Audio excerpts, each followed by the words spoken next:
Episode 6. The both of them got detention, which was quite a shame to Rhea since this was her first day at school. She'd probably be tagged a troublemaker from now on. None of them talked to each other at detention till it was time to go home, and that was where the strange part began. It wasn't hard for Rhea to find her uncle's place, since she had been here a couple of times before her father died. So she trekked back home with that annoying girl who she had come to know as Mimi stalking her. It was very annoying to Rhea because, with each step she took, Mimi took one as well. When she slows or increases her pace, Mimi does the same. It vexed her. The girl was taunting her. "Why are you stalking me?" She fired at last, unable to stand the girl anymore. "So, you can talk? I thought you were mute." Mimi smirked at her, and that gesture infuriated Rhea the most. Why was she happy? Was she laughing at her because she's an orphan? Rhea's gaze hardened. "Follow me again, and I'll break your leg," she threatened her. However, Mimi snorted. "Who's following you? I live down the street, and what do you mean you will break my leg? I purposely held back my strength earlier, so don't tempt me." She lifted her chin in a show of dominance. Although Rhea was sure of her strength, she didn't want to test her luck either. Moreover, it would do her no good fighting on the street. So she ignored Mimi and went her way. Rhea was surprised when Mimi eventually stopped by a bungalow that was just a few blocks away from her uncle's place. So the girl had not been bluffing as she thought. Mimi turned to her one last, as if expecting her to say goodbye or something. Was she crazy? Why would she say goodbye to that crazy girl? "What are you looking at now?" Rhea hollered, when in reality, she was the one standing and staring at her. At once, Rhea left for her place while telling herself she did a good job by not waving goodbye. That night was the first time her aunt laid a hand on her, and the beginning of her misery. When her father had been alive, her aunt treated her so well, even more than her daughter Costanza, each time they visited. Who knew that was a pretense all along, and she had only been sucking up to her father. Her aunt received report of her detention and took it upon herself to discipline her. The next day, Rhea was ready to go to school with the painful whips from last night, only to stumble upon Mimi outside her place, and she had something in her hand. "My mom heard about what happened and scolded me. She made me bake this as an apology. So can we be friends now?" was all Mimi said. Just a scold? Mimi sneered inside. She received a serious whipping from her aunt. Rhea wanted to avenge herself and make Mimi feel her pain, what it felt like not to have a mother nor father. But then, the offer of friendship was alluring. She was tired of being lonely. Fine, she would accept the friendship and in the long run, have her revenge, Rhea decided as she accepted the cake from Mimi. Hence, what started as a little revenge plan blossomed into a wonderful friendship to date. "Rhea, are you just coming to work by this time?" hollered their boss, an annoying 45-year-old man with a receding hairline.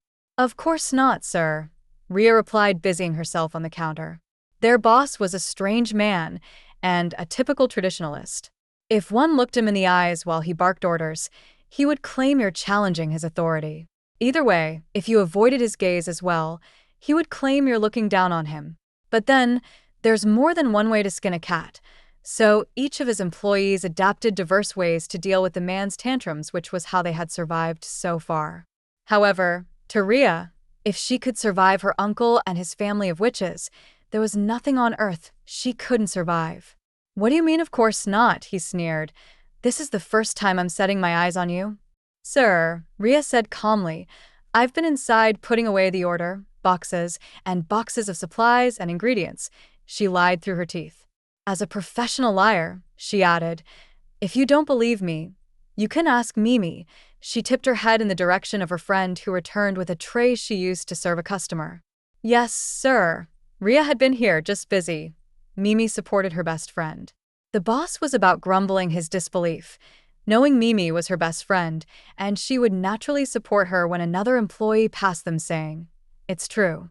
I saw her earlier," and walked away. But not without winking at Rhea when the boss wasn't looking. Rhea smiled at Julian, the guy who helped her out. In here, they were like family and always had each other's back, knowing their boss was a difficult man. Truthfully, Rhea was just 5 minutes late to work, nor was she a habitual offender. The boss wouldn't hear of it. All he cared about was his gains, not even the welfare of his employees. The man loved money so much it was almost an obsession. Unable to find her guilty of the accusation, their boss huffed and strode away. Mimi and Rhea burst into stifled laughter, yet composed themselves immediately, knowing their boss would be watching them. He was like a fly that lingered and bothered. Located in the city's bustling commercial district stands their sleek cafe. The sculpted walls, along with a coffee bean-shaped chandelier, hangs above the bar. The ceiling extends past the facade, forming a covered area for outdoor seating, and installed a circular barista station clad in black marble. Hence, for those not grabbing their morning cup on their way to work, the shop has both intimate and open seating areas. Rhea had not chosen to work here because she loved to make coffee, but because she wanted to make money. She guessed that was the similarity she shared with her boss. Money lovers. She needed money for a lot of things, including surviving in her uncle's place. She doesn't eat their food, afraid that they might poison her, and if she does eat, it must be made by Susan. She doesn't trust anyone in that household except the woman. Susan had been a motherly figure to her since the day she began to live in that hellhole. Hey. Mimi rushed over to her after returning from serving another table. Guess what? You found your heartthrob, Rhea replied without looking up, busy with her beans. Mimi gasped dramatically. How did you know? Because we've had this exact conversation over 100 times already. Really?